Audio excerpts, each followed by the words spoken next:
At breakfast, my 4-year-old son asked my wife, "Mommy, when is that funny uncle coming back?" He gave me a toy car. I didn't say a word. I just started counting. The visits, the transfers, the lies. By the time she figured out I knew, it was already too late for her to run. My name is Clayton Merritt. I'm 48 years old, and I've been working this land since I was 19. 700 acres of soybeans and corn outside of Millhaven, Indiana. My grandfather started it. My father kept it going, and I poured the best years of my life into making it something worth passing down.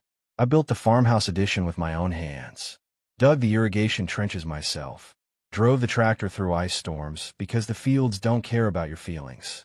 I married Bridget 6 years ago.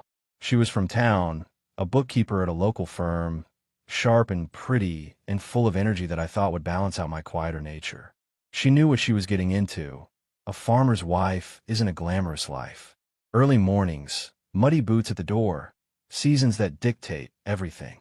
For a while, she seemed fine with it. More than fine. Then somewhere around year 4, something in her started pulling in a different direction, and I was too busy watching the weather to notice. I should have noticed when she started driving into town more. 3, 4 times a week, said it was errands, said it was a yoga class she'd signed up for. I never questioned it. That was my first mistake. Not the last, but the first. That Tuesday morning in April started like any other. I'd been up since 5, checking moisture levels in the south field after a heavy rain. Cooper, our 4-year-old, was already at the kitchen table when I came in, still in his pajamas, pushing a toy truck back and forth across the wood grain. Bridget stood at the counter scrolling her phone, barely looking up when I walked in. I poured coffee and sat across from my son. He had my eyes, gray and serious, but his mother's energy, always moving, always reaching for something. "Daddy, watch this," Cooper said, and launched the truck off the edge of the table. I caught it before it hit the floor. He laughed like that was the funniest thing he'd ever seen. Then he looked up at Bridget with that wide-open honesty that only 4-year-olds have. "Mommy," he said, "when is that funny uncle coming back?" He gave me a toy car and I want to play with him again. The kitchen went quiet. Not gradually. Instantly, like someone had cut the sound feed. Bridget's phone stopped moving in her hand. Her shoulders went rigid under her sweater. She didn't turn around right away, and when she did, her face had that careful, rehearsed stillness that I'd later learned to recognize as damage control. "What uncle, baby?" Her voice came out lighter than it should have. "The one who laughs loud," Cooper said, perfectly innocent, already reaching for his cereal. "He has a red truck. He'll let me sit in it." I watched Bridget's jaw tighten. She looked at me. Just a flash, less than a second, then back at her son. "That's just a friend of Mommy's from work, sweetheart," she said. "He won't be coming by anymore." Something cold moved through my chest. Not anger. Not yet. Something quieter and more dangerous. The feeling of a man who realizes he's been the last to know something important.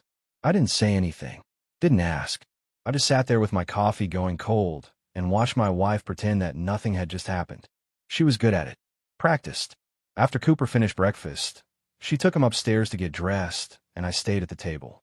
The toy truck was still sitting near my elbow. Small, red, metal wheels. Not something we bought him. I turned it over in my hands. No brand mark on the bottom.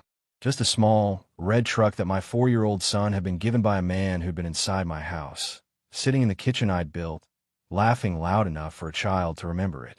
That was the moment I stopped being the kind of man who didn't go looking. I didn't confront Bridget that day, or the next. A man who spent his life reading weather knows one thing. You don't act on the first cloud. You watch the sky. You wait for the pattern to show itself. Then you move. What I did do was start paying attention. Really paying attention. The kind I should have been doing for months. Bridget had always been social, always had reasons to be away from the farm. I'd accepted that. Farming is isolating by nature, and I never wanted her to feel trapped out here in the mud and quiet.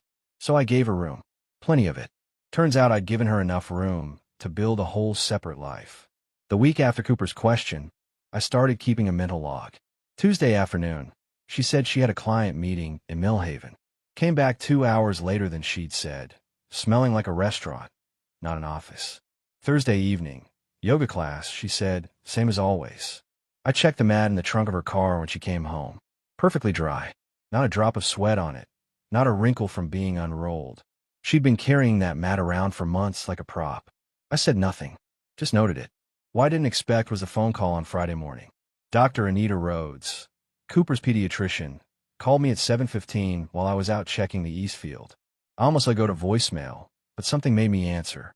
"Mr. Merritt," she said, and her voice had that careful, measured tone that doctors use when they're about to say something they're required to say, but don't enjoy saying. "I want to follow up on Cooper's visit yesterday." I stopped walking. "Bridget took him in." She did. "Routine checkup. Everything's fine physically." A pause. "But during the visit, Cooper mentioned something that I'm obligated to document. He told me there was a man who visited your home. He called him a funny uncle, and that this person had been there more than once. Cooper seemed comfortable talking about it, which suggests repeated contact." Another pause. "I've noted it in his chart. I'm not making any assumptions, Mr. Merritt, but I want you to be aware that this conversation happened and that I documented it." I stood in the East Field with frost still on the ground, and my jaw set, so tight my back teeth ached. "Thank you, doctor," I said. "I appreciate you calling me directly." After I hung up, I stood there for a long moment. A pediatrician had now put it in writing. A 4-year-old had told his doctor about a man who came to our house when I wasn't there. Whatever Bridget thought she was managing, she'd lost control of it. That afternoon, I called my brother Neil. He drove out from Lafayette that same evening, pulled his truck up to the barn the way he always does, got out without any ceremony. Neil is 4 years younger than me and about 4 times louder, but when it counts, he's the steadiest man I know. We sat on the tailgate, and I laid it out for him. Cooper's question at breakfast, the dry yoga mat, the late returns, the pediatrician's call. Neil listened without interrupting. When I finished, he was quiet for a long moment. "How long you think it's been going on?" he finally asked. "Don't know. Long enough for her to get sloppy." "You need a name," Neil said. "You need to know who he is before you do anything else." He was right. A red truck. A loud laugh. A man who gave my son a toy car, like he was trying to win him over. That wasn't a casual friendship. That was a man making himself comfortable in a place he had no right to be. Neil suggested Russell Donovan, a former state investigator who'd gone private 6 years back. Said a colleague at his firm had used him in a custody case. Thorough, discreet, no drama. I called Russell the next morning. He answered on the second ring, asked 3 questions, and told me he could start within the week. What I didn't know yet was how far ahead Bridget already was. 2 days later, my neighbor Otis Graves came over at dusk. Otis is a 71, widower, been farming the land adjacent to mine for 40 years. He doesn't talk much, and he doesn't visit without a reason. He came to the porch, turned his cap at his hands once, and looked at me straight. "Clayton," he said, "I've been seeing a silver Ford F-250 parked down your back road a few times a week. Sits there an hour, sometimes 2, then leaves before you be getting back. Been going on since January. January. For months. You get a plate?" I asked. Otis reached into his shirt pocket and handed me a folded piece of paper. "Neat handwriting. Full plate number." "Didn't know if I should say something," he said. "Didn't feel right to stay quiet any longer." I looked at that plate number for a moment, then folded the paper and put it in my pocket. "You did right, Otis," I told him. "You did exactly right." He nodded once, put his cap back on, and walked back across the field without another word. That's the thing about good neighbors. They don't make a production of it. They just show up when it matters. I went inside, put the paper on the kitchen table next to the red toy truck, and sat there in the quiet of my own house. For months, that silver truck had been parking down my back road since January while I was out working the land that was supposed to give my son a future. I picked up my phone and texted Russell Donovan the plate number. Then I started making a list of everything I needed to know. Russell Donovan ran the plate in 48 hours. William Holloway, 38 years old, regional sales manager for an agricultural equipment company based out of Indianapolis. Drove a silver Ford F-250. Married. Wife's name Tara. 2 kids of his own.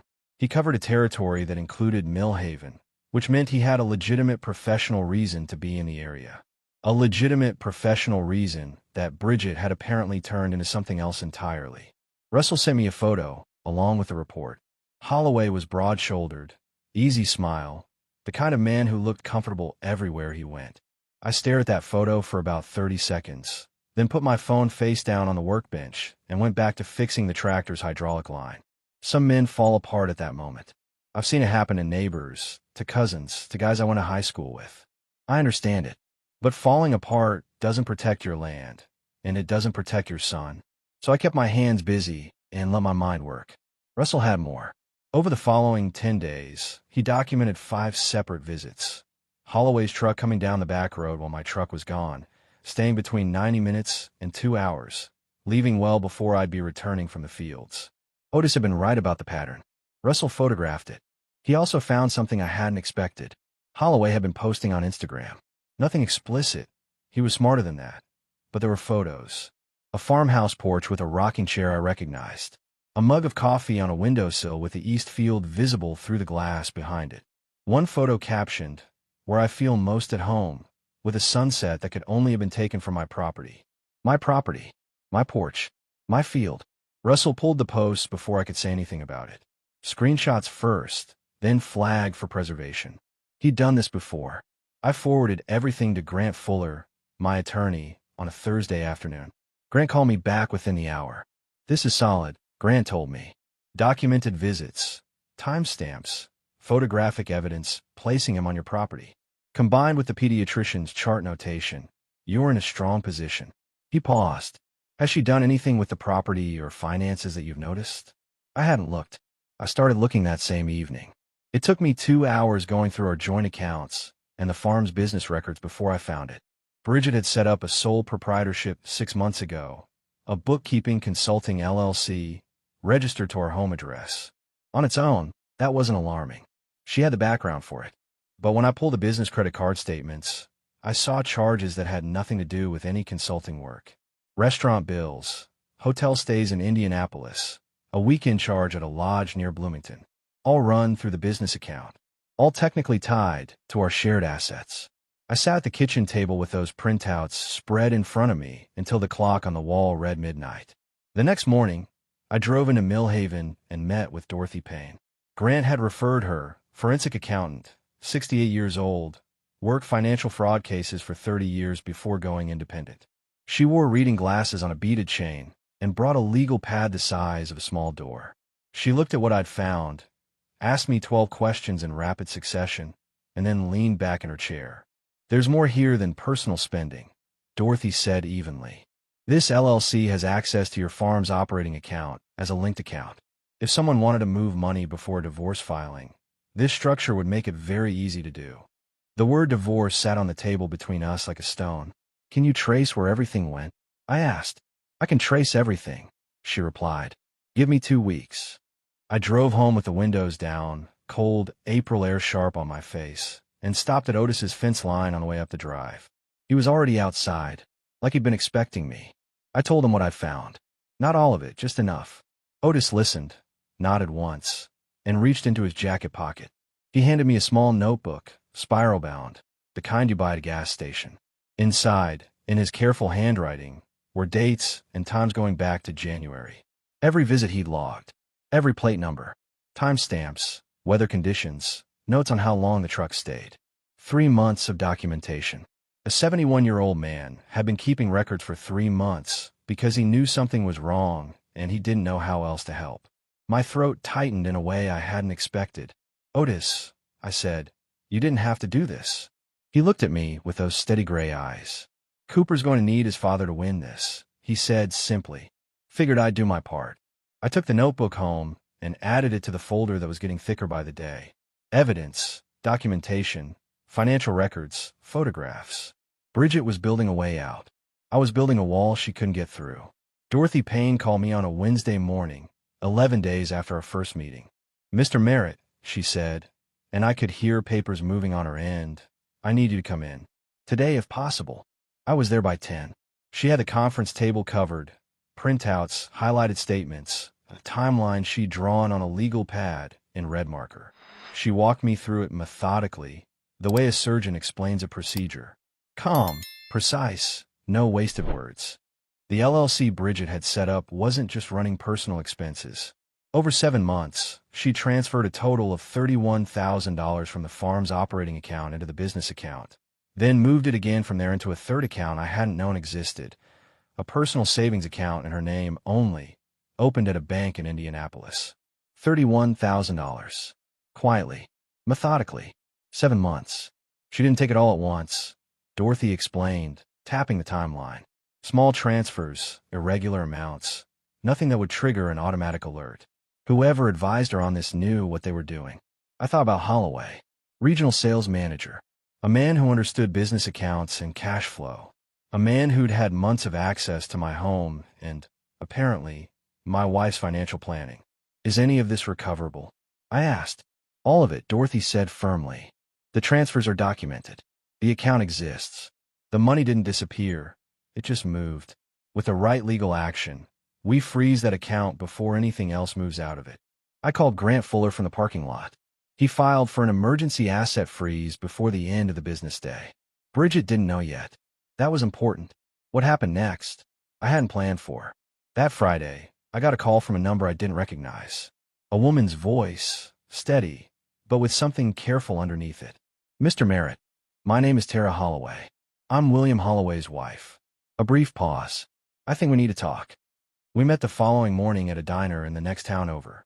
Tara was 36, sharp-eyed, and clearly hadn't slept well in weeks. She had a manila envelope on the table in front of her that she pushed toward me before we'd even ordered coffee. I found out 4 months ago, she said quietly. I've been documenting since then. Phone records, bank withdrawals, a hotel receipt I found in his jacket. She nodded at the envelope. That's copies of all of it. I looked at what she'd brought. Dates that matched Russell's surveillance logs. Text messages she'd photographed off his phone. A receipt from a Bloomington lodge, same weekend, I'd found on Bridget's business card statement. 2 families. One lie running through both of them. What do you want out of this? I asked her directly. Tara looked at me without flinching. I want him to answer for it in court with no room to maneuver. And I think that's easier if we're both standing there with the same evidence. She was right. 2 corroborating witnesses, 2 sets of independently gathered documentation, 2 clean chains of evidence pointing at the same pattern of behavior. I extended my hand across the table. Then let's make sure neither of them has anywhere left to go, I said. She shook it without hesitation. On the drive home, I passed the entrance to my back road and slowed without meaning to. No silver truck parked in the shadows today. But I knew now, really knew, that this had been going on since January, that $31,000 of my farm's money was sitting in a bank account in Indianapolis, and that my wife had been planning her exit while I was out in the fields at 5 in the morning, working to build something worth leaving to my son. I pulled into the farm, cut the engine, and sat for a moment. Then I got out, walked to the barn, and got back to work. Because that's what you do when you're a farmer. The land doesn't stop needing you just because your world tilted sideways. And Cooper was going to need a father who kept his feet under him. I was going to keep my feet under me. Neil drove out again on a Saturday, this time with purpose. He sat at my kitchen table and went through everything I had. Russell's surveillance package, Dorothy's financial timeline, Tara Holloway's folder, Otis's notebook. He read it all slowly, the way he reads contracts at his firm, nothing rushed, nothing skimmed. When he finished, he stacked the papers neatly and looked up at me. Clayton, he said, she's not just cheating on you. She's been dismantling this farm from the inside. I already knew it. Hearing it said out loud by my brother was a different thing entirely. Neil had been doing some digging of his own since my first call to him. He talked to people in town, quietly, carefully, the way you do when you don't want to tip your hand. What he'd found made the back of my neck burn. 3 of Bridget's closest friends had known about William Holloway. Not suspected, known. Jenna Marsh, who ran the flower shop downtown. Paula Hendricks, who Bridget had lunch with every other week for 2 years. And Kevin Sloan, the husband of Bridget's college roommate, who'd apparently seen Holloway and Bridget together at a restaurant in Indianapolis 6 months ago and said nothing to anyone except his wife, who said nothing to me. 3 people, inside our social circle, carrying a secret that belonged to me and to Cooper, and choosing to protect her instead. I thought about every conversation I'd had with Jenna at the farmer's market, every time I'd waved at Paula across a parking lot, every holiday gathering where Kevin Sloan had shaken my hand and looked me in the eye. I called each of them, one at a time. No anger in my voice, just clarity. I know you knew, I said to each of them. I'm not calling to argue about it. I'm calling because I want you to know that I know, and that it won't be forgotten. Jenna stammered. Paula cried. Kevin tried to explain himself for about 90 seconds before I thanked him for his time and hung up. Then I sat on the porch and let the anger burn off in the cold air. Bridget came home that evening from wherever she'd been and found me at the kitchen table with a cup of coffee and the kind of silence that has weight to it. She stood in the doorway for a moment, reading the room the way she always did, and I watched something uncertain move across her face. "Hard day?" she asked, casual, hanging her keys on the hook. "Educational," I said.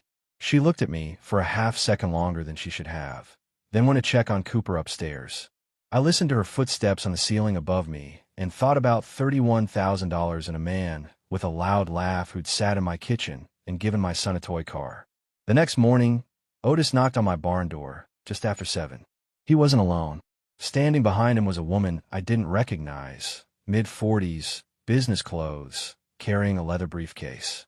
Otis introduced her as Janet Pruitt, a reporter from the regional agricultural news outlet. But she wasn't there for a story. She was there because she was Otis's niece and because she'd spent 15 years before journalism working in real estate law. "Uncle Otis told me what's happening," she said directly, no preamble. "I want to help. Not professionally, personally. I've seen this exact financial structure used before. An LLC linked to a farm operating account. Small transfers over time.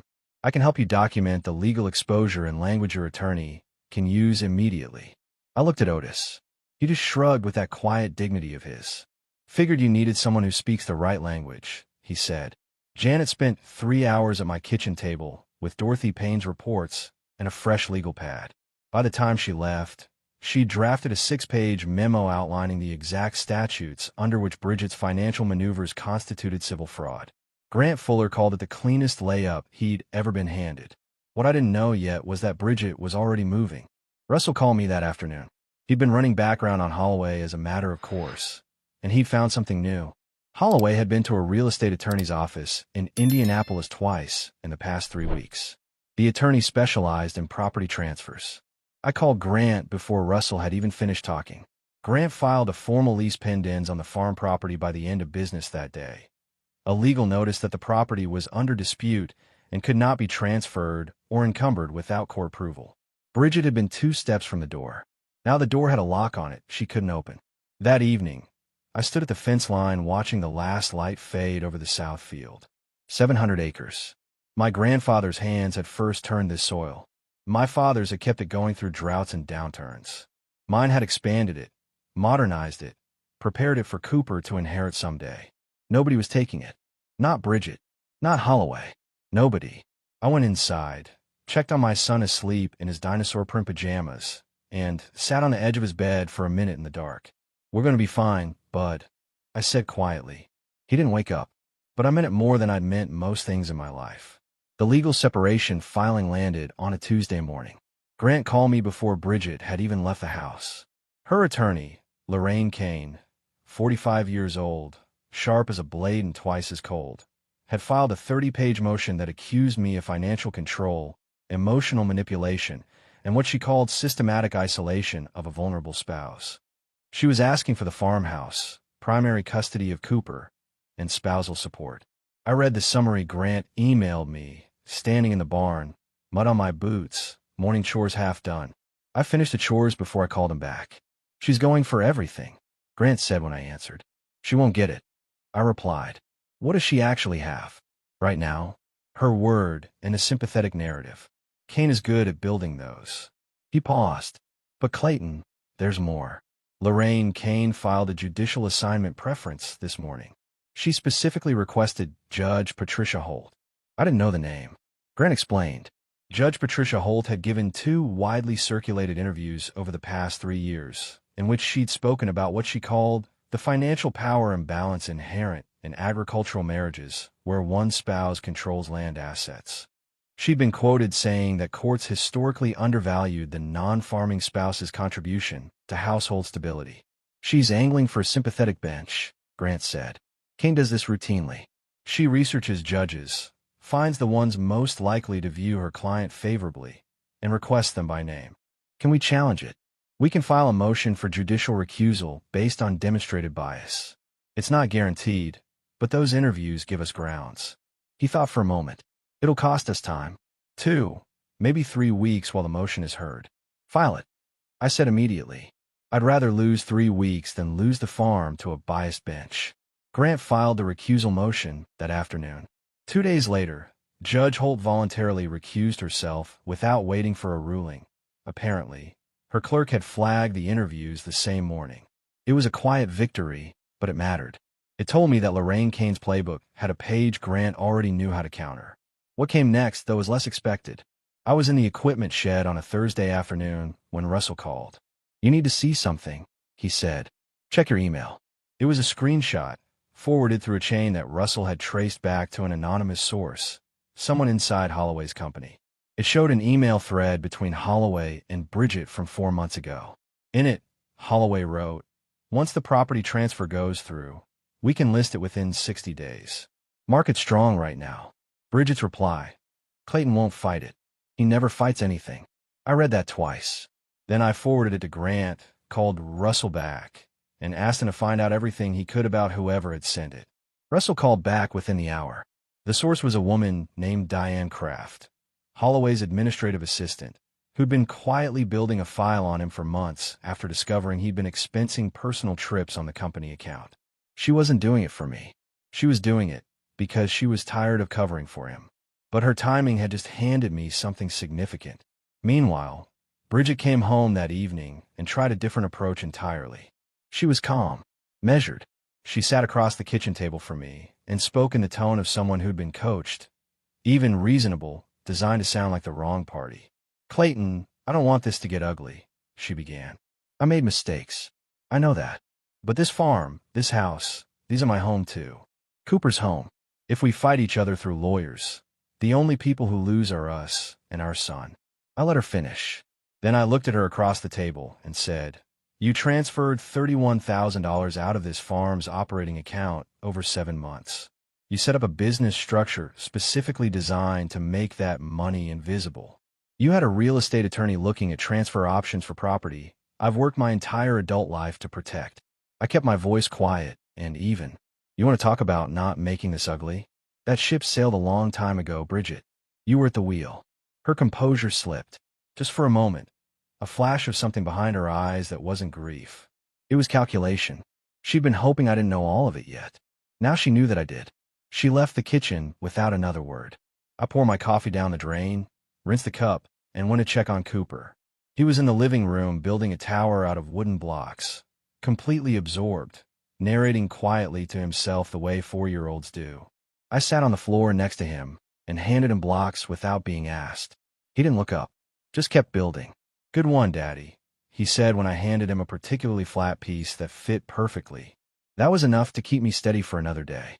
Grant scheduled the deposition for a Thursday morning at his office in Millhaven. Bridget arrived with Lorraine Kane 20 minutes late, a small power move that Grant had anticipated. He didn't acknowledge it, just gestured to the chairs across the table and opened his folder. The room was plain and bright. Conference table, 6 chairs, a window overlooking the parking lot. I sat at one end with Grant beside me. Dorothy Payne was there at Grant's request, her reading glasses on, a copy of her financial report in front of her. Russell Donovan sat quietly near the door, present as a documented witness. Neil had driven down from Lafayette and sat in the waiting room, close enough if I needed him, out of the way if I didn't.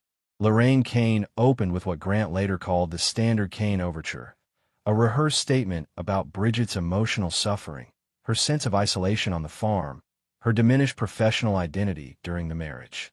It was polished and designed to humanize her client before a single piece of evidence was introduced. I let her finish. Then I looked at Bridget directly for the first time since she'd walked in. She was composed, dressed conservatively, minimal jewelry, the picture of a woman wronged. But she wouldn't hold my gaze for more than a second at a time. Grant started with the financial documentation. Dorothy walked through the LLC structure, the linked operating account, the transfer timeline, $31,000, 7 months, 18 separate transactions. She laid the statements on the table one at a time, each one highlighted, each one dated. Lorraine Kane objected twice. Grant overruled her both times with case citations he'd clearly prepared for exactly those objections. Then Grant introduced the deposition question that changed the temperature in the room entirely. "Mrs. Merritt," he said, "were you and your husband operating under any form of agreed arrangement that permitted outside romantic relationships?" Lorraine Kane's hand went up immediately. "Objection. Relevance. It's directly relevant to the claim of emotional neglect," Grant replied evenly. "If Mrs. Merritt is alleging that her husband failed to meet her emotional needs, the nature of the marital arrangement is material." The objection was overruled. Bridget looked at Kane, who gave her a barely perceptible nod. "We had an understanding," Bridget said carefully. "An unspoken one." I kept my face still. Grant made a small note. "An unspoken understanding," Grant repeated. "Mrs. Merritt, I'd like to show you Exhibit 14. He slid a printed email across the table. Bridget's message to Holloway from 8 months ago, recovered by Russell from a device backup. The one where she'd written, "He has no idea, and he won't. He trusts too easily. Always has." Bridget's composure didn't shatter, but it bent, visibly, like a board under too much weight.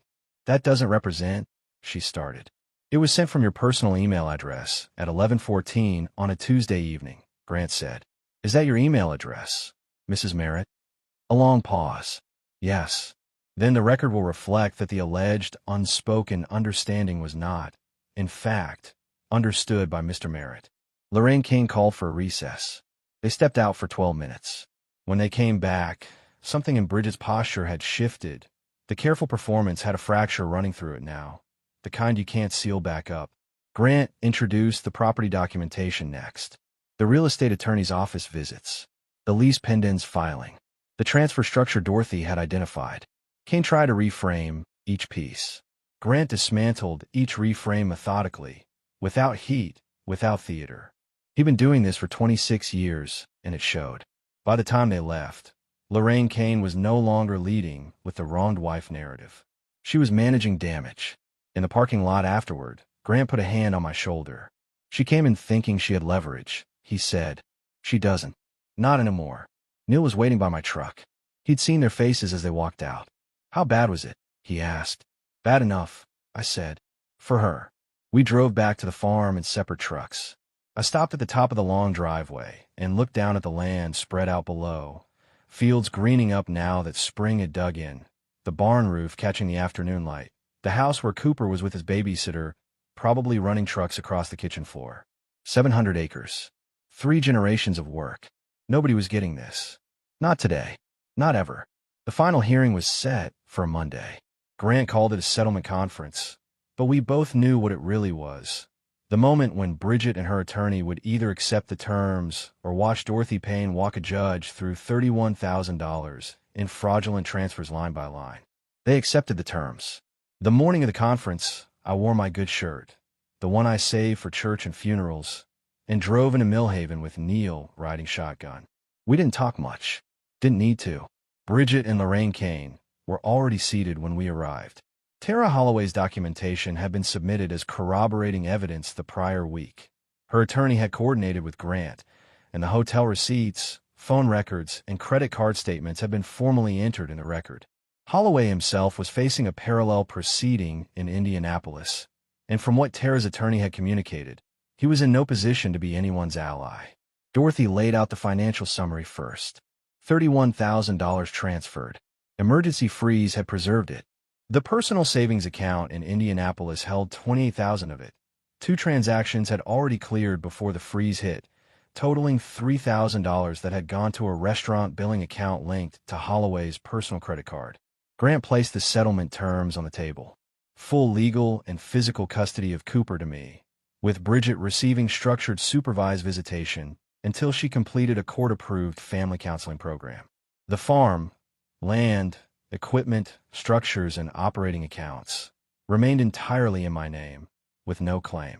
The $31,000 returned in full, drawn from the frozen account, with the remainder covered by the liquidation of Bridget's personal vehicle and a structured repayment plan on the balance. No spousal support. The farmhouse was mine. Lorraine Kane went through the motions of pushing back. She tried 3 angles in 20 minutes. Grant had documented responses to all 3. After the second recess, Kane leaned over Bridget and spoke quietly for about 90 seconds. Bridget stared at the table. Then she picked up the pen. She signed without looking at me. The room cleared out quickly after that. Kane left first, efficient and expressionless. Bridget gathered her things slowly, like a woman moving through water. At the door, she stopped, turned back, looked at me, really looked at me, for what felt like the first time in years. "I didn't think you'd fight this hard," she said. Her voice was quiet, no performance in it. I met her eyes. "Then you never really knew me," I replied. She left. The door closed behind her. Neil stood up and put a hand briefly on my shoulder without saying anything. Dorothy packed her files with the brisk satisfaction of a woman who'd done exactly what she'd been hired to do. Grant shook my hand and told me his office would handle the paperwork.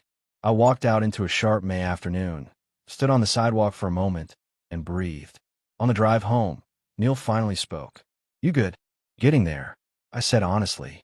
Cooper was in the yard when I pulled up, sitting in the dirt near the fence, doing something deliberate and focused with a collection of rocks and sticks. He looked up when he heard my truck and stood, brushing his hands on his jeans with that serious little face of his. I got out and crouched down to his level. "Hey, bud." "Hey, Daddy." He held up a rock. "I made a barn." I looked at the arrangement of sticks and stones in the dirt. It did look something like a barn, if you used generous imagination. "That's a good barn," I told him. He nodded, satisfied, and went back to his construction. I sat on the porch steps and watched my son build things out of whatever the ground offered him. The same land his great-grandfather had first broken, the same sky overhead, the same light at the end of the day. Whatever Bridget had thought she was taking from me, she never touched the part that mattered most. The $31,000 came back in 3 installments. The first, $28,000, cleared within a week of the settlement signing, drawn directly from the frozen Indianapolis account. The remaining $3,000 came through a court-monitored payment arrangement tied to the sale of Bridget's car. She bought a used Honda with what was left. I didn't ask, and I didn't care. The money went back into the farm's operating account where it belonged, and Dorothy Payne filed a closing report that Grant kept on record. William Holloway's situation unwound separately and without any involvement from me. Tara's attorney had filed a parallel divorce proceeding in Indianapolis, and the documentation she'd assembled, combined with what Russell had gathered, left Holloway very little room to negotiate. His company, once they became aware of the personal expenses he'd been running through his company card, quietly terminated his employment. He lost his salary, his territory, and his professional standing inside of 6 weeks.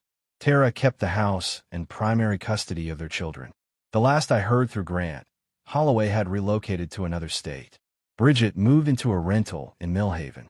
She completed the first phase of her court-required counseling program, and her supervised visitation with Cooper began on schedule, 2 afternoons a week at a neutral location, with a coordinator present. Cooper handled it the way 4-year-olds handle most things, by adapting faster than the adults around him expected. He never asked about the red toy truck again. At some point it disappeared from the kitchen table, and I didn't go looking for it. Neil drove out every other weekend for the first 2 months.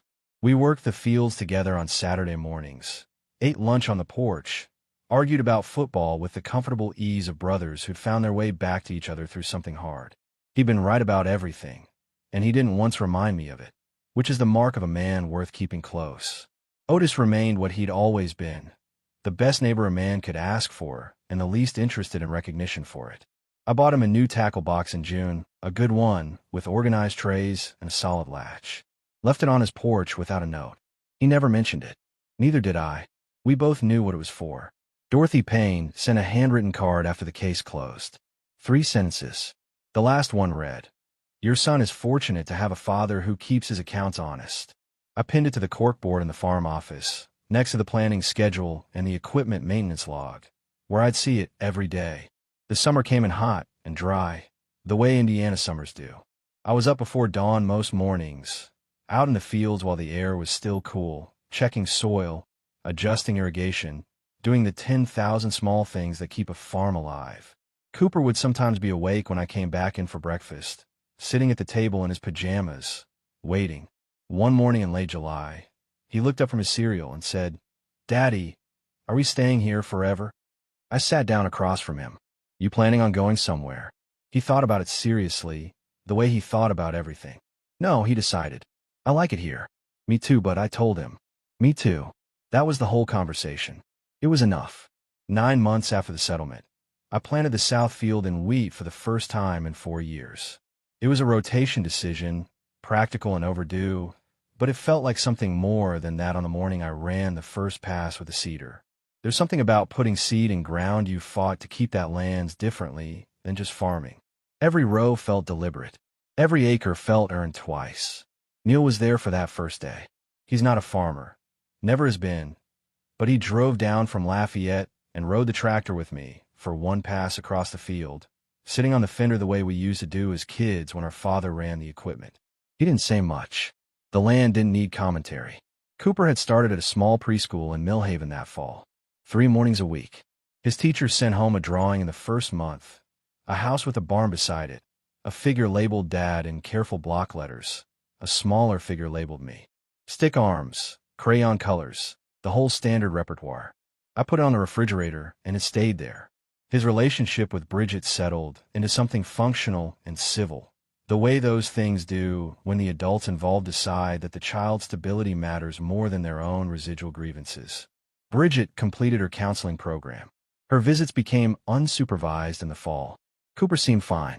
Kids are remarkably resilient when the adults around them stop using them as leverage. Jenna Marsh from the flower shop stopped me in the hardware store one afternoon in September. She looked like she'd been rehearsing something. "Clayton," she started, "I want you to know that I'm sorry for—" "Jenna," I said, not unkindly, "we're square."